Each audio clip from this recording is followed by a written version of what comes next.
Karuni Mataji, and also Meena Mataji is here. Okay. All right. Can you all see if we are broadcasting or not, or what is the deal? Yes, Mataji. You can see it? Okay. This is good. And yes, this looks like we are.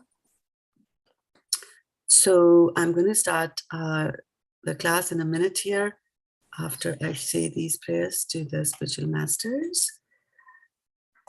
Om Jnanatimirandhasya Jnananjana Shalakaya Chakshurunmilitam Yena Tasmai Shri Gurave Namaha. Welcome, dear devotees, for joining our class here today on recitation of Bhagavad-gita. So which verse are we doing and which chapter are we doing? 4.11. Sorry, 1.11. 1.11. Very good. Yeah, chapter 1. And we are on 11th verse. Okay. Today's verse is an easy one. How do you like that? Do you like easy verses? Do you like difficult verses? Both, Mataji. Okay, so Krishna brought an easy one for us today. And okay, so Shruti is also there. Okay, 1.11. Ayaneṣu cha sarveṣu yathā-bhāgam avasthitāḥ bhīṣmam evābhirakṣantu bhavantaḥ sarva ayaneṣu cha sarveṣu yathā-bhāgam avasthitāḥ bhīṣmam evābhirakṣantu bhavantaḥ sarva ayaneṣu cha sarveṣu yathā-bhāgam avasthitāḥ bhīṣmam evābhirakṣantu bhavantaḥ sarva And now let's look at the meanings here. So ayaneṣu means in the strategic points, right? And we have to remember what is happening here in the first chapter. The first chapter is called Observing the Armies in the Battlefield. And so Duryodhana is observing. He has observed first the opponents, the Pandus, and their military arrangements. And then he is now looking at his, and he's talking to his spiritual master, Dronacharya. And he talked about the good people and the mighty people who are on his side, and they are ready to give up their lives. And aparyaptam tadasmakam balam bhīṣmabhirakshitam. So he had said that our strength is immeasurable, and the strength of Bhima's and that side is, is sufficient. Like it's not, it is measurable. So it's contained. So he was just very confident of the victory. And now he's saying that, he's talked about all these other people, and now he's trying to emphasize a little bit more about Bhīṣma Pitamaha, because he's in his heart of hearts, he's a little, skeptical, or he has got some doubts about Bhīṣma Pitamaha's loyalty towards Duryodhana, because, Pandus were righteous and he knows that they were his favorites. So now he then turns around to all the others, and again, this is a diplomatic move because he has named certain people, right? And talked about their qualities. So what about the others who are there, right? So now he's saying that he takes the grandfather Bhīṣma on one side, who's a very great warrior. He was even better than Arjuna. And then, so he's saying that, okay, then all of you, so now giving them importance, he's saying all of you must now give for support to Bhīṣma, grandfather Bhīṣma, as you stand at your respective strategic points of entrance into the phalanx of the army. And few weeks ago, we had talked about some of the phalanxes, and there were different ways in which the armies can be arranged. So this was a Makar Vyuha, and you can see where Duryodhana is, where Ashwathama is, Luka, and all that, right? So different kinds of vyuhas are there, Sharbat Mukha Vyuha, and so on and so forth. You can go, this is Karna, Duryodhana again. So each day they would be setting up their armies in a particular place. This is Pandava's army, where Arjuna is here with Lord Shri Krishna, and the others are behind like that. So basically he's just saying, so each of these phalanxes, there'll be certain strategic positions. So you will put special people at special positions over here. And so he's saying that, whoever you are, whether you are in a strategic position or you are at, a non-strategic position. So he's saying, ayaneṣu, sarveṣu, and everybody else, right? So he's covered everybody. Yathā-bhāgam, differently arranged. Avasthitāḥ, situated. Bhīṣmam, unto grandfather Bhīṣma. Eva, certainly. Avābhirakṣantu, should give support, right? And what sort of raksha? Rakshantu, abhi, very good support, full support. Bhavantaḥ, you. Bhavantaḥ, you. Sarve, all respectively. And Eva, he is certainly. So double emphasis there. So ayaneṣu cha sarveṣu yathā-bhāgam avasthitāḥ. So this is a tha and this is a ta. This is the only one that can give you some grief to it. Bhīṣmam. So this is a I with a bar. So emphasis. Bhīṣmam eva bhi, and there's a with a bar. So evābhirakṣantu bhavantaḥ sarva eva hi. Right. So this is the only one where tongue can twist a little bit. But let's get started here in the order of appearance. So we had Suruchi Mataji up since early, joining the call. Hare Krishna Mataji. In the Sanskrit, the second line, yathā-bhāgam sthita, it is bhagam avasthitāḥ. There is a little difference. Yeah, in the Hindi and this, but it is bhagam. I've noticed that in the new version of Veda base, there are a lot of mistakes in the Sanskrit part, in the Devanagari. Yeah, so it is yathā-bhāgam avasthitāḥ. Because in the book it is correct. In the book it is correct. Yeah, I know. Yeah. Thank you for pointing that out. Yeah. ayaneṣu cha sarveṣu yathā-bhāgam avasthitāḥ bhīṣmam evābhirakṣantu bhavantaḥ sarva evahi. Yeah, so just be careful about the A with a bar and A with no bar, right? So it's a bhīṣmam, right? Bhīṣmam. Okay, Mataji. Bhavantaḥ, right? Like that. Okay. So yeah, Sutapa Mataji, go ahead. Ayaneṣu. This is yeah. Ayaneṣu cha sarveṣu yathā-bhāgam avasthitāḥ bhīṣmam evābhirakṣantu bhavantaḥ sarva evahi. Okay. Varshana Mataji? Yes, Mataji. Ayaneṣu cha sarveṣu yathā-bhāgam avasthitāḥ bhīṣmam evābhirakṣantu bhavantaḥ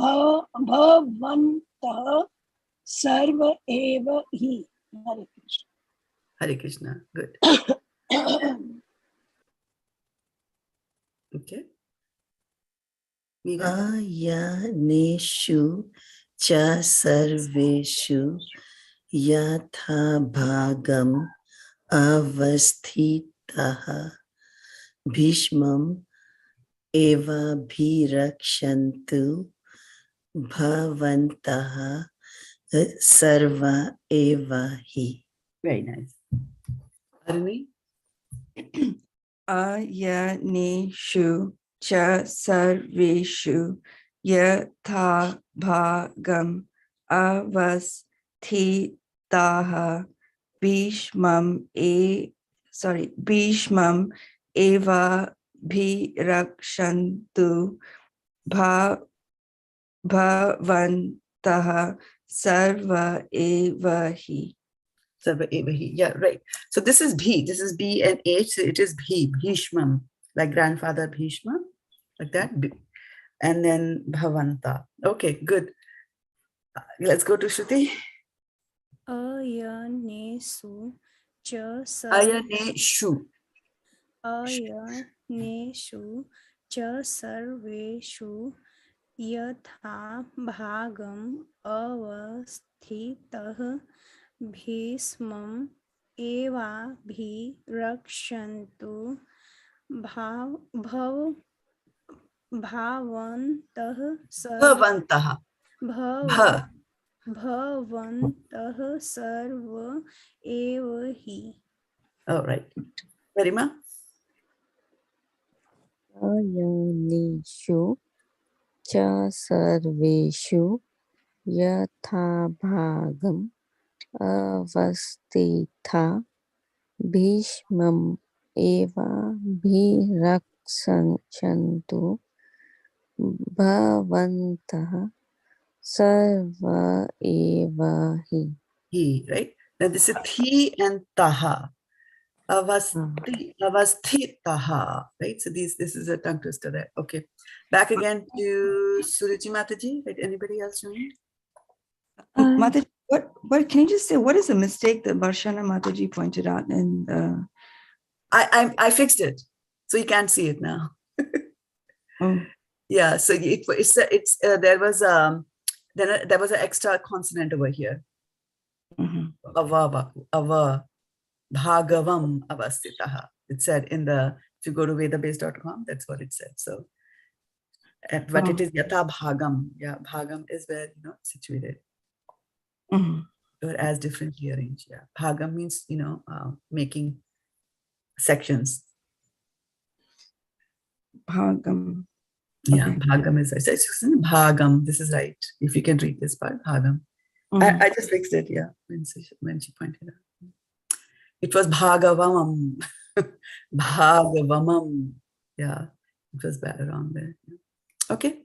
ayaneṣu cha sarveṣu yathā-bhāgam avasthitāḥ bhīṣmam evābhirakṣantu bhavantaḥ sarva eva hi. Very nice. So you notice the difference between the first time you read and now you read? Yes, Mataji. Right. It's all about paying 100% and total attention, right? Yes. Yeah. Okay, good. Sutapa? ayaneṣu cha sarveṣu yathā-bhāgam avasthitāḥ bhīṣmam evābhirakṣantu bhavantaḥ sarva eva hi. He. Bhish. This is bhish. Give it your full energy. Bhish, right? Bhīṣmam. Yeah, there's a I. bhīṣmam. Yeah, bhīṣmam. Yeah. Okay, good. Varshana Mataji. Yes, Mataji. Ayaneṣu Ayaneṣu. ayaneṣu. It is not right? It is not Ayaneṣu. Yeah, you see. Yes, Mataji. ayaneṣu cha sarveṣu yathā-bhāgam avasthitāḥ bhīṣmam evābhirakṣantu bhavantaḥ sarva eva hi. He. Okay. Meera? ayaneṣu cha sarveṣu yathā-bhāgam avasthitāḥ bhīṣmam evābhirakṣantu bhavantaḥ sarva eva hi. Very nice. Okay. Aruni Mataji? ayaneṣu cha sarveṣu yathā-bhāgam avasthitāḥ bhīṣmam evābhirakṣantu bhavantaḥ sarva eva hi. He. Very nice. Shruti?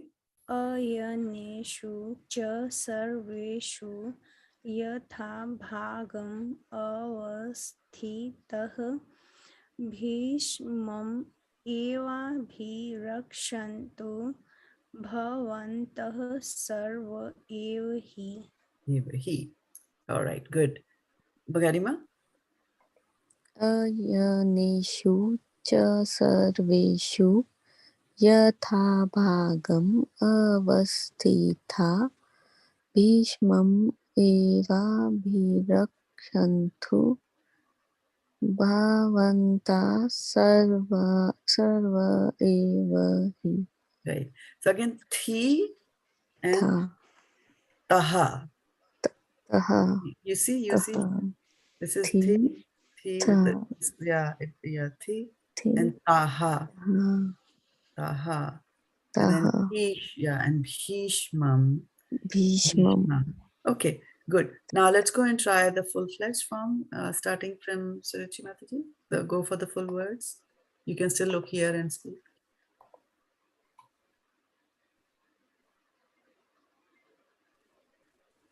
Do we have Suruchi here? Or is she drop out? Sorry, Mataji, I was on mute. Okay. ayaneṣu cha sarveṣu yathā-bhāgam avasthitāḥ bhīṣmam evābhirakṣantu bhavantaḥ sarva Bhavanta. eva hi. Not bha, bhavanta. Bhavantaḥ Yes. Sarva. sarva eva hi. Not sarva. Right? Yeah. Not sarva, sarva. Okay, it's a Sarva eva hi. sarva eva hi. Ayaneṣu cha sarveṣu yathā-bhāgam avasthitāḥ bhīṣmam evābhirakṣantu bhavantaḥ sarva eva hi. Okay, all right. Go. Who's coming next? Yeah. Sukita? ayaneṣu cha sarveṣu yathā-bhāgam avasthitāḥ bhīṣmam evābhirakṣantu bhavantaḥ sarva eva hi. Bhavantaḥ. Say that. Bhavantaḥ. Not bhavantaḥ. Bhavantaḥ sarva eva hi. Bhavantaḥ. Bhavantaḥ, right? Look at this, right? Yes, Mataji. Right. Sarva The A, eva yeah, hi. right. When the A is inside a word and doesn't have a bar on it, it is pronounced softly. Bhavantaḥ. Yeah. When the A is at the end of a word, right? Like A is here at the end of a word, and it doesn't have a bar on it, you will give it more emphasis than when it is inside a word, but you will give it less emphasis than what you would give if there was a bar on top of it, right? So this is the least emphasis. This is a little bit more emphasis, and this is the most emphasis here, right? So ayaneṣu. See, I said ayaneṣu. So we did not put emphasis on any of the A's here. There are two A's here. Ayaneṣu, little bit. But when it comes to cha, right? See, we are not saying just cha. Little bit like ayaneṣu cha. Little bit emphasis there. It's not cha, right, either, but it is more than this, little more than this. So ayaneṣu cha sarveṣu yatha. Now yatha, because there's a bar, no doubt about it. There is emphasis to be laid here, right? Okay, give it to me one more time. ayaneṣu cha sarveṣu yathā-bhāgam avasthitāḥ bhīṣman evābhirakṣantu bhavantaḥ sarva eva hi. Right, and you had difficulty pronouncing this first word because you put an extra emphasis here on this A, right? Bhīṣman.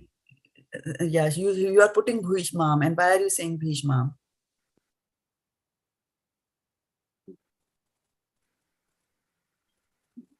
Mataji, Why are you putting the emphasis on bhīṣmam. this? Yes, bhīṣmam. And the moment you say bhīṣmam, then you will have to drop the, and you were trying to sing in a particular meter, right? And so moment you start putting the wrong emphasis on the vowel, then you will never get the meter right. Then if you stumble on this one, then this word is going to be messed up, right?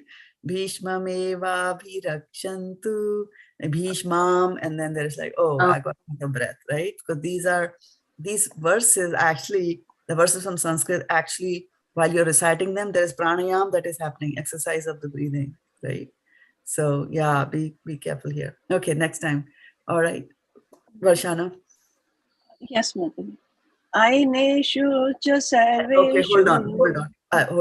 It's not ayaneṣu. Aya. There's an A there, right? Yeah. Okay, start from the beginning. Ayaneṣu cha sarveṣu yathā-bhāgam avasthitāḥ bhīṣmam evābhirakṣantu bhavantaḥ sarva hi.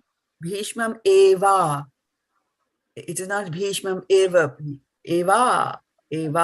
Bhīṣmam evābhirakṣantu. See, now it goes slow. It goes easy on your tongue also when you are putting an emphasis here. Again, everybody keep your eyes glued to the shloka and be careful of the bars and dots below and whatnot. Okay.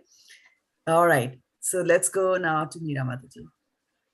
Ayaneṣu cha sarveṣu yathā-bhāgam avasthitāḥ bhīṣmam evābhirakṣantu bhavantaḥ sarva hi. Very nice. Arnie Mataji. Ayaneṣu cha sarveṣu yathā-bhāgam avasthitāḥ bhīṣmam evābhirakṣantu bhavantaḥ sarva hi. Yeah, again, avasthitāḥ. This is a tongue twister, so I'm not going to say anything. It twists the tongue. Shruti. Isn't that what I said? Avasthitāḥ. Yeah, so you're saying avasthitāḥ, so that it is not thaha. This is avasthitāḥ. See, there is no H here. This is a softie. So what is it? Avasthitāḥ. Ta is a long R, right? Avasthitāḥ, right?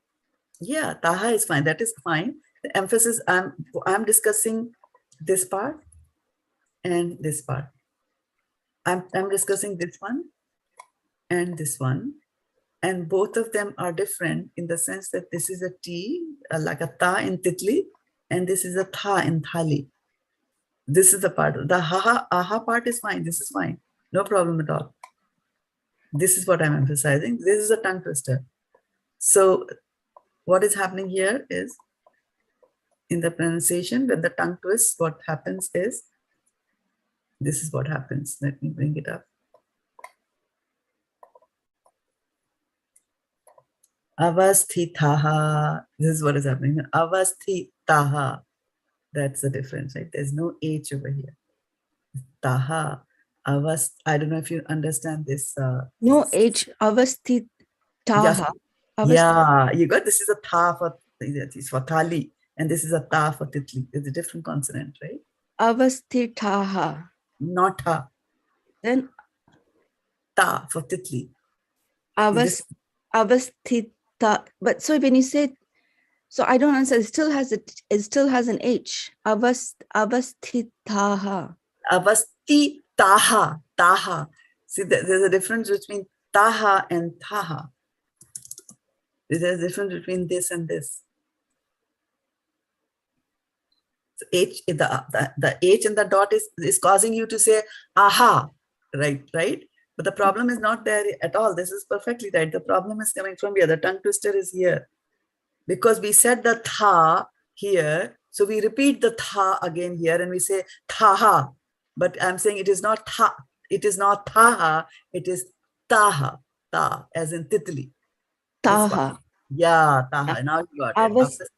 Avasthitāḥ. Yeah, it is a tongue twister. That's what I'm saying, that I won't say too much. If somebody is tongue twist, it is a tongue twister, right? It is. So it'll twist, but we know the right pronunciation. Okay, let's go. Shruti. Ayaneṣu cha sarveṣu. Ayaneṣu. Ayaneṣu cha sarveṣu yathā-bhāgam avasthitāḥ bhīṣmam bhīṣmam. bhīṣmam evābhirakṣantu Bhīṣmam.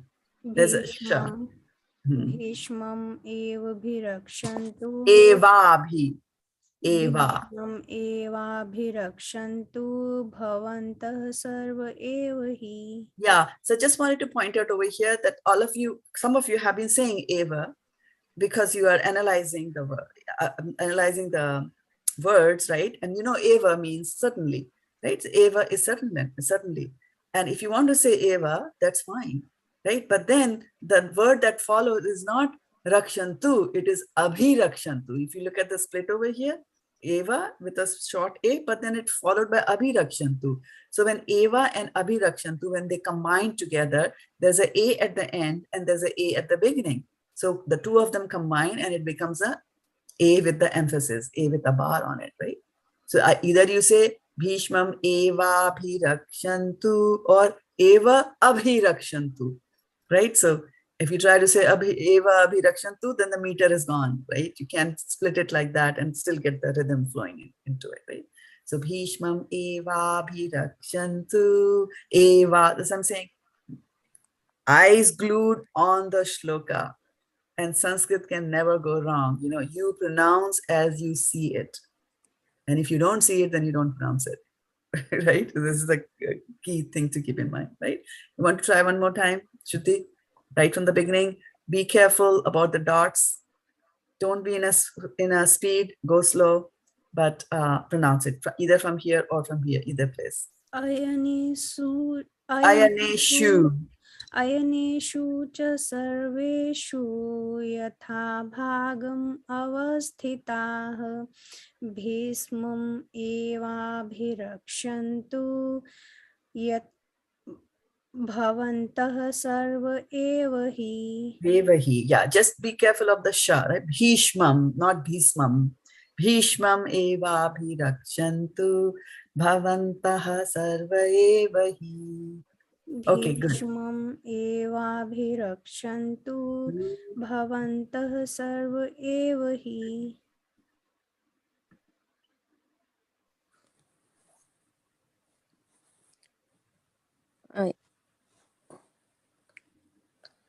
ayaneṣu ca sarveṣu yathā-bhāgam avasthitāḥ bhīṣmam evābhirakṣantu bhavantaḥ sarva evahi.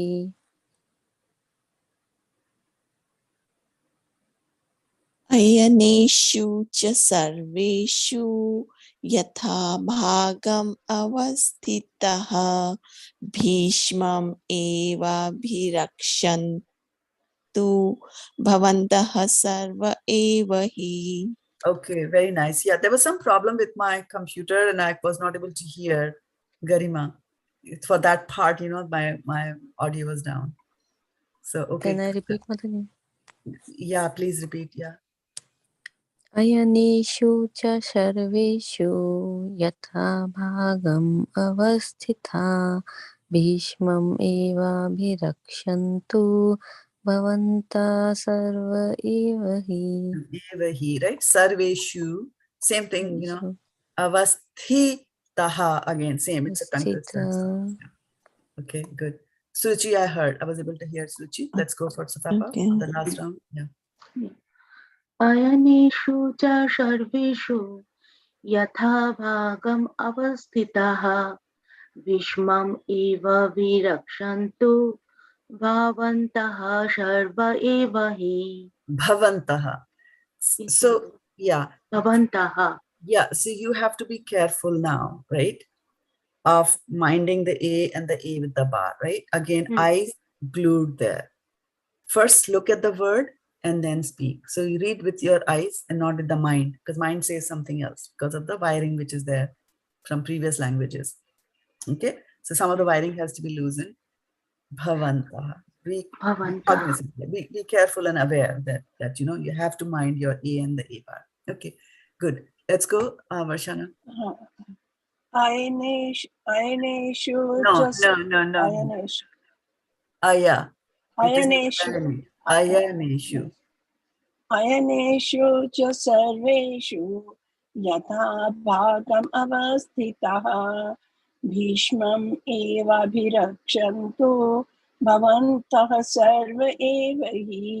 Very nice. Okay. Veeramataji. ayaneṣu cha sarveṣu yathā-bhāgam avasthitāḥ bhīṣmam evābhirakṣantu bhavantaḥ sarva evahi. Very nice. Okay. ayaneṣu cha sarveṣu yathā-bhāgam avasthitāḥ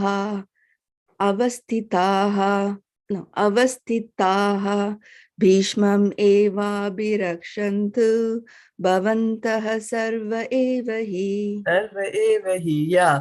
Good. So now you are aware of this avasthitāḥ and rakṣantu. This is again a soft T here. Okay, good. Shruti Mataji. ayaneṣu ca sarveṣu yathā-bhāgam avasthitāḥ bhīṣmam evābhirakṣantu bhavantaḥ sarva evahi. Yes, very nice. Again, this is not cha. Rakṣantu. It is not rakṣantu. It is rakṣantu. Sha. Right. This is S with a dot, S with a dot, right? Like that. Okay. These kind of pronunciations come from samskaras because we have been using those kind of pronunciations in other languages. Samskaras are difficult to get rid of. And they will go, how will you get rid of the samskaras? What do you think? Practice. Exactly right. Okay, Karima. Give us. ayaneṣu ca sarveṣu yathā-bhāgam avasthitāḥ bhīṣmam evābhirakṣantu bhavantaḥ sarva evahi. Bhavantaḥ. Bhavantaḥ. Bhavantaḥ, right? And then this is a tongue twister. Okay, now everybody together. Who's going to give the count? Sutapa. Yes, Mataji. 1, 2, and 3. Ayaneṣu cha Okay, sarveṣu. one more time again. Start again. Count again. And listen to her counting. When don't start, or don't wait. Either ways, right? When she says 3, at the count of 3, you all go. Okay? Count please again. Yeah. 1, 2, and 3. Ayaneṣu cha sarveṣu yathā-bhāgam avasthitāḥ bhīṣmam evābhirakṣantu bhavantaḥ sarva evahi. All right. Okay, good. On that grounds, on that point, we'll call it a day here today. Enjoy. Ayaneṣu cha sarveṣu. And what that means is that for our, in our lives, when we are looking at the enemies in our lives, right? Enemies to our devotional service, they can be placed at strategic locations or they could be placed anywhere. And what are the strategic positions in our body where our enemy resides? Mind, eyes. Yeah. The senses. Senses. All the senses. The senses, the intelligence, and the mind. We read that in the 3rd chapter, right? Ayaneṣu, senses, intelligence, and mind are the strategic point. Just sarveṣu, whatever else is left, right? Because there are karmendriyas that you can see, there are your hands and legs and things like that, but there's a lot of action that happens even inside your body, right? The digestive system, the heart, there are also karmendriyas inside. Right? So every place you have to be careful. Yeah, Mataji, we are telling in intelligence also because sometimes we cannot decide or sometimes we cannot take the decision which is wrong or right. That's why we are telling the enemy in the intelligence. The decision is made by the soul, right? And the intelligence discriminates. The intelligence will say this is right or this is wrong. And then finally the soul still says, I'm going to go with the wrong. The soul can do that. You are the soul, you have free will, right?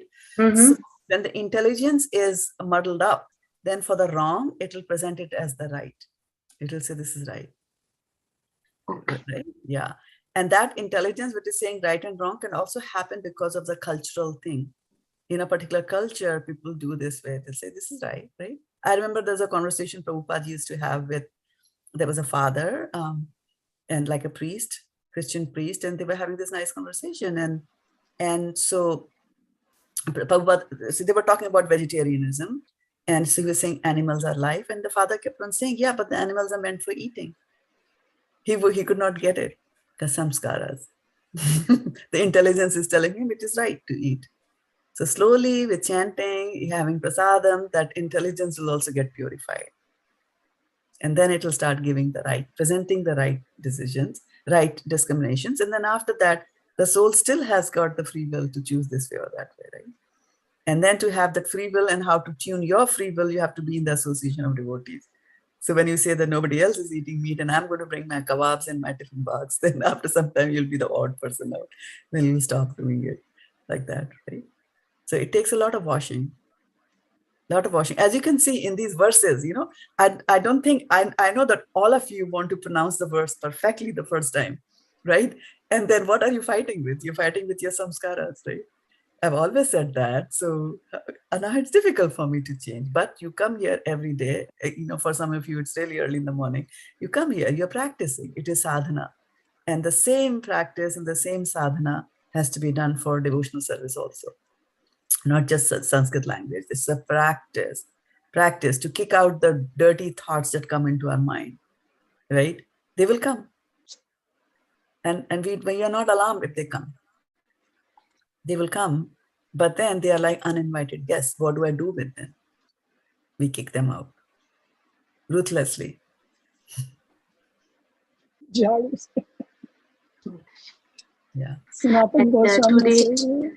And today you told that this will be very easy words, but found out that it's not. We all are struck with one word. Yeah, there was a tongue twister there, right? There's a tongue twister. Some of you were very careful. I was noticing about the tongue twister, and you were getting over it. And then you see, like, you know, when you focus on this one, it's other place it goes. And so and what we are lacking these days, and I can say that about myself for sure, is lack of concentration. We have got so many disturbances in our lives that keep coming. So we have lost that power of concentrating. At work also, at least in my work, I'm expected to multitask. So if there's a meeting where I'm going and I'm talking, and if people are texting me on my phone, I'm supposed to respond to their text also. And while I'm in a meeting, I'm supposed to be up to date with any email that came. So while I'm talking and I'm doing something, I should also be looking at the email on my cell phone while I'm talking through my computer. So where is the mind? Mind is not focused. So you will not get the best result when you're operating this way, but that's the demand of the time. I'm pretty sure it happens to all of you. Like that, right? I mean, this is not to talk about other messages that can come from you, like some devotees asking or some families asking or whatever, or your stomach is growling, you're hungry and you have to take your, you're having breakfast also during the meeting. So there's so many distractions. But what we need is the concentration, like what Arjuna had, right? The famous story of the bird on the tree, and you have to pierce the eye of the bird. And what do you see? Only the eye.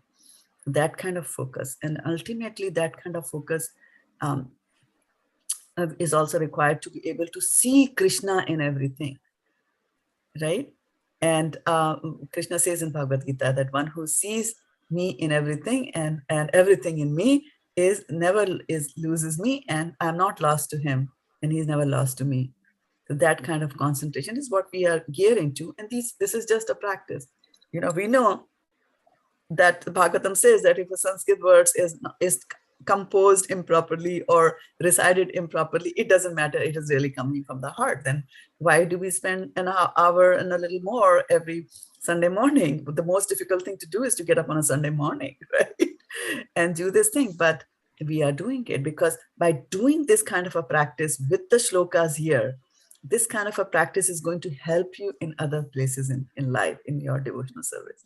What to talk about mundane life, So that's why we sit and we bring in that kind of a regimentation. And Varshana Mataji can tell us about regimentation. She knows her husband belonged to the army. They have to get up. They have to polish their shoes. They have to shine their medals, the brass. They have to do it every day. They will do it. Regimentation. The mind requires regimentation. Like that. That practice was so much that even today he has to go for golf and he gets up at 4:30, gets ready. He actually packs up his stuff at night before going to bed, like children pack up their bag for going to the school next day. So he does everything, his shoes, everything. I really wonder how he does it. But he does it. Don't worry, he's getting up. Don't worry, he's getting up in Brahma Muhurta. It'll have its own effect. Yeah. Okay, any other questions? I heard Radha-Raman Prabhuji's lecture. Yeah, Sanskrit. Oh, my very good. God, Mataji. Now you see? They're difficult. Yeah, it is difficult. Yeah, it is difficult, and he, how difficult it is to compose Sanskrit verses, right? Yeah. But the thing is that you don't have to go this deep. This is Kali Yuga, and all of us. Yeah, when you hear people like Radhika Raman Prabhu speak, we realize how little we know. But then the good news is that just by chanting Hare Krishna, Krishna Krishna, Hare Rama, Rama Rama, Hare Hare, sufficient for us in this yuga. Okay. So when people say that in this yuga, yagya is banned because pandits cannot pronounce the verses properly and Vedas have to be pronounced properly. So now you know. Tongue twisters.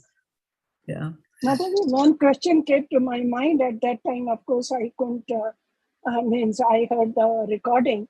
And the question came to my mind that when Shringi gave the curse to Parikshit Maharaj. Mataji, how could he do it? Because he was not that, he couldn't practice that, but his curse was so effective that in 7 days the flying snake came and bit Lord.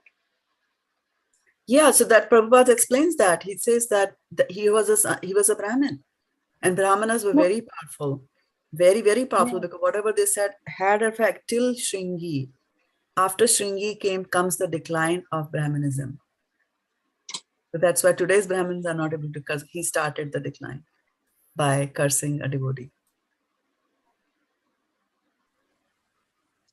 So even so Brahmins were that powerful, even a 5-year-old boy.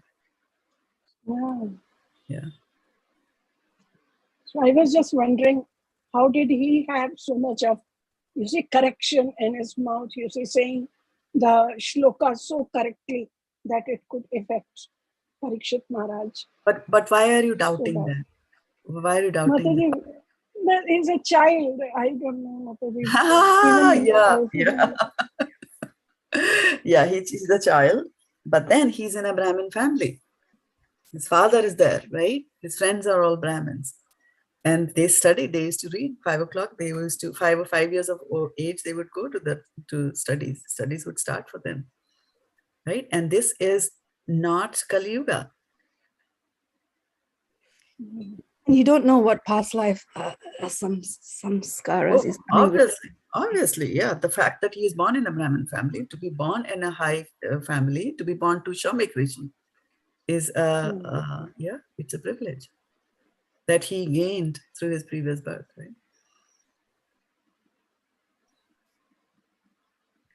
Yeah, so you will also see, Varshana Mataji, the fast decline, right, of Brahmanism. I mean, even in your own life, and even in our lives, we see that, right? Yes, ma'am. And our kids cannot pronounce it. We could pronounce it. Look at what our parents used to do, right? How they used to pronounce and how we pronounce.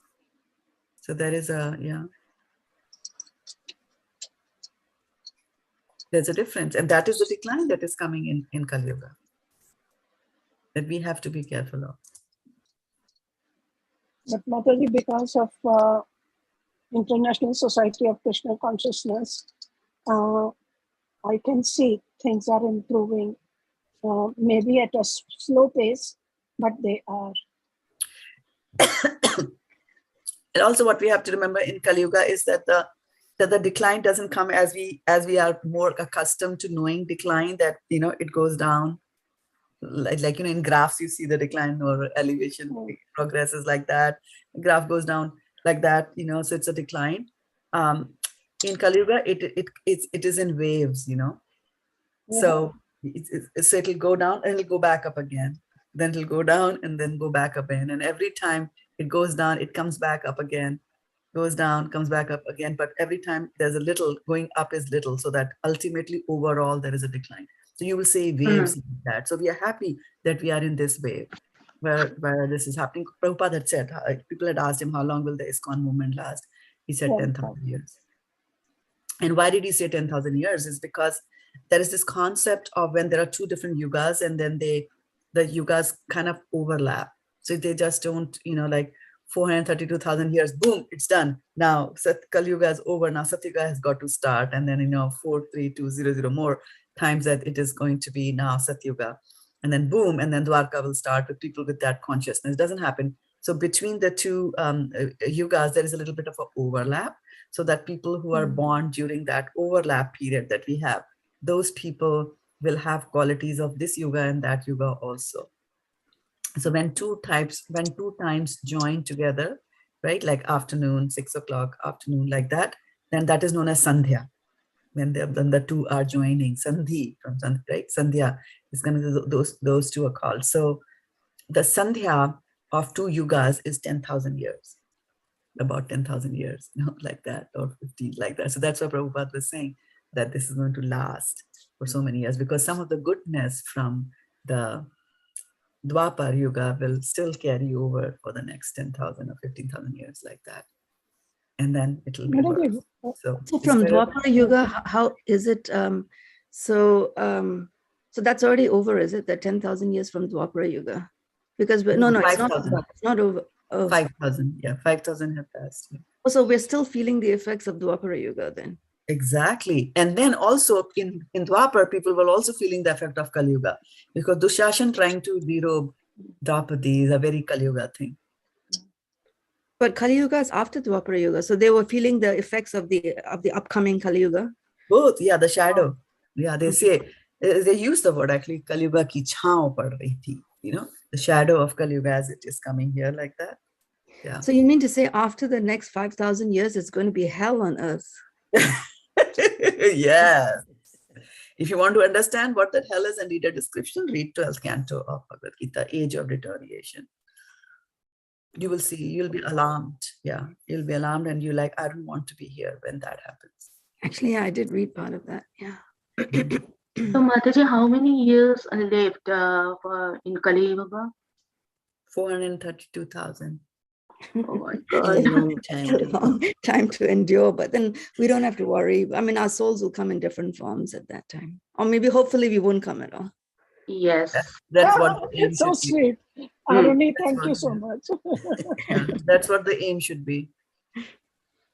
Yeah, now it explains, because when I was looking at Mahabharata and there are so many characters there which are so greedy, so selfish, so ruthless, angry.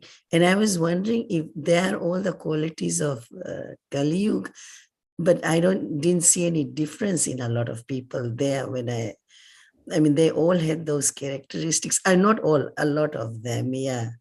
So it was also happening towards the Kali Yuga, right? Yeah, But yeah, in the definitely Mahabharata, you qualities said- are coming, but certain distinctions that that Draupadi Draupadi was not fighting with her husband. But Kali Yuga, that happens. Oh, yeah. You see, so there's a big decline. So earlier what used to happen was that people used to fight, the Devtas and the Asuras used to fight, right? And then, so Satyuga. And then we come to Ramchandra ji, right? So now what is happening? That Ram is fighting with Ravana. Different, different countries they're fighting. Earlier, different planetary systems they were fighting. And then comes this Dwapar, and what is happening? Within the family, they are fighting, cousins are fighting. And in Kali Yuga, inside the same family, brothers and sisters will fight, brothers and brothers will fight, the Ambani brothers, right? Famous fight. And then husband and wife will fight. And so, parents to children, incest and abuse and all that. Yeah. I mean, look at that Swedish family, the father who imprisoned the daughter in the basement and had 7 children or something. And that's an extreme example, but to a lesser example, it goes on in so many families. Yes, yes. And it is, that is Kali Yuga. That is Kali Yuga. And Krishna calls those people Naradham, right? Nar Adham. The Adham in the Naras, in the people. I wanted to say the example of the Mahabharata that Meera Mataji brought up.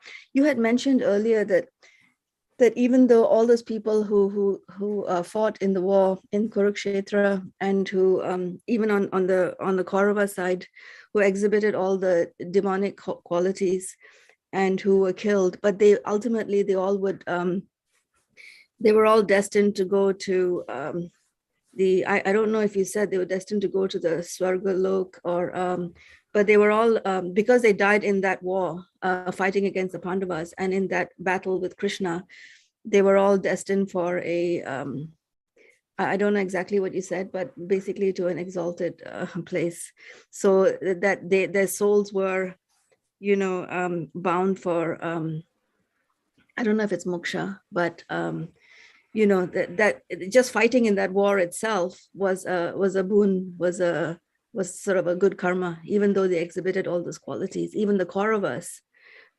were. Was that what you said? So here's the thing. First of all, we do not know all the details of how Krishna operates, right? So we all know that this is a play. Shakespeare also said this world is a play, right? And we are all actors. So these were all actors in it. Now, then there are certain rules. And I had said that in context of chapter number 3, where Krishna was explaining to Arjuna, trying to, that when a person dies in a battle, what happens? A Kshatriya dies in a battle, he goes to heavenly planets. Not necessarily he's going to get moksha. He goes to heavenly planets, and there are gradations of heavenly planets. There are grades of heavenly planets, right? So what do you do in a heavenly planet, right? The Devatas also live in heavenly planets, right? And there are heavenly planets, there are Netherlands, there are Patalok. We grew up saying like Patalok is very bad, right? But what is bad about Patalok, we were not told. I always grew up imagining Patalok will be a very poor place, you won't get food to eat, and you'll be like a beggar and things like that. It's only when Bhagavatam opened our eyes, 5th canto, and it said that, you know what, the lower planetary systems, the Sutal, Talatal, Rasatal, Mahatal, and Patal, these are more opulent than the planets of the demigods. But then there are other entanglements over there. So depending on what mood you were on, what type of Kshatriya, on what side you were you on the side of the good or were you on the side of the bad, nevertheless, you gave up your life. So you will be rewarded. But then what kind of a heavenly planet you're going to go to will depend on whose side you are on. So yes, they all would go. It's a simple thing. You die in a battlefield, Kshatriya goes to heavenly planets. It's a known thing. So they will go there. But then what kind of heavenly planet? We don't know that. And then, so here's also the thing about Mahabharata. If you notice that Prabhupada, when he asked us to read books, he said, just read 5 books.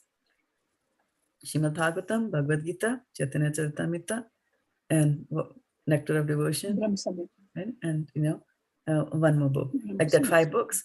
He did not say read the Mahabharata. And why did he say read the Mahabharata? He did not say that, right?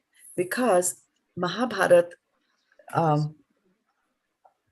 was meant for less intelligent people.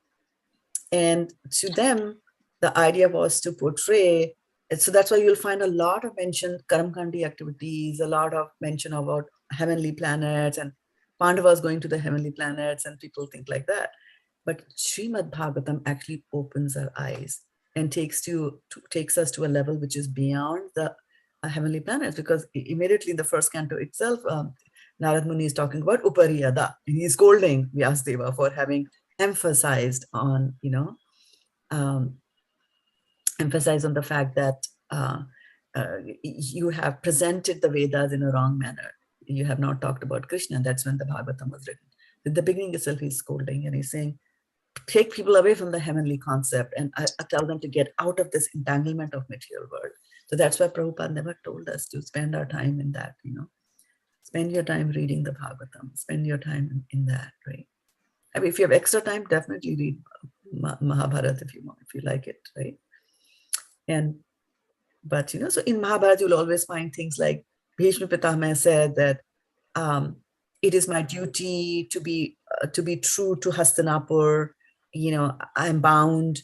I have to be on the side of the Kauravas. So his righteousness and things like that, right? So those kind of things will be there. But when you read Srimad Bhagavatam, you will find kings, they're leaving their family and going off. They are at a very different planet. So I heard about this very nice saying that it's in Hindi. I'll say that in Hindi because I think the beauty comes from Hindi or the Urdu that is there. And then, I'll translate that into Hindi, into English. So he said, मैं घर से बेघर हूँ, मैं घर से बेघर हूँ, इसलिए नहीं कि घर छोड़ा है, घर से बेघर हूँ, उन्हें बताने के लिए कि उनका घर कहाँ है. So it means that, I have left my home. I have left my home, not because I have left my home, but I have left my home to tell others where their real home is.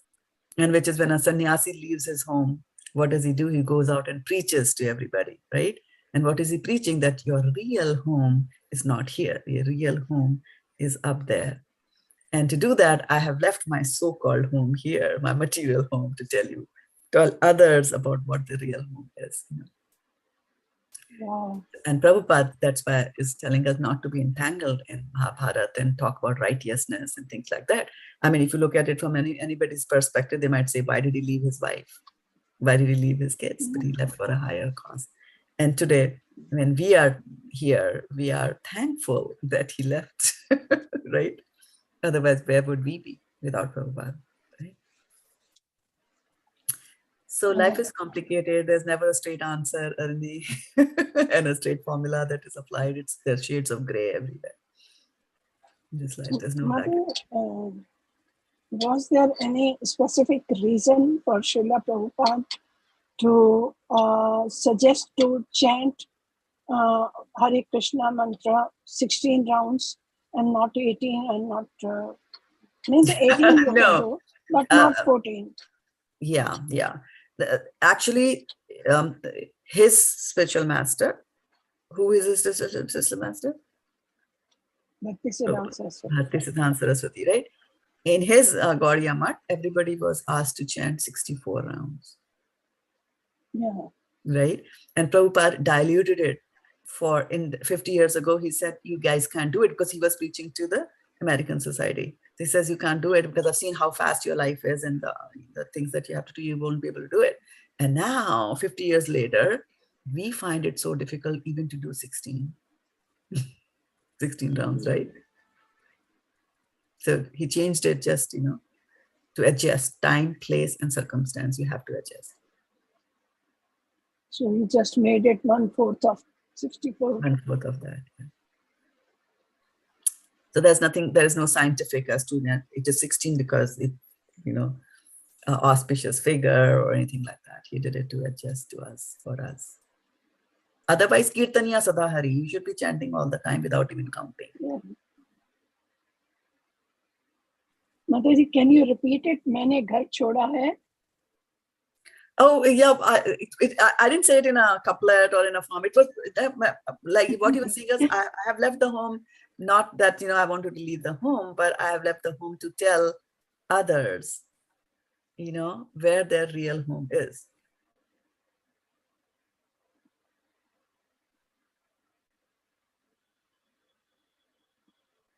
Okay, we went way over today, an hour. Yeah. Right, okay.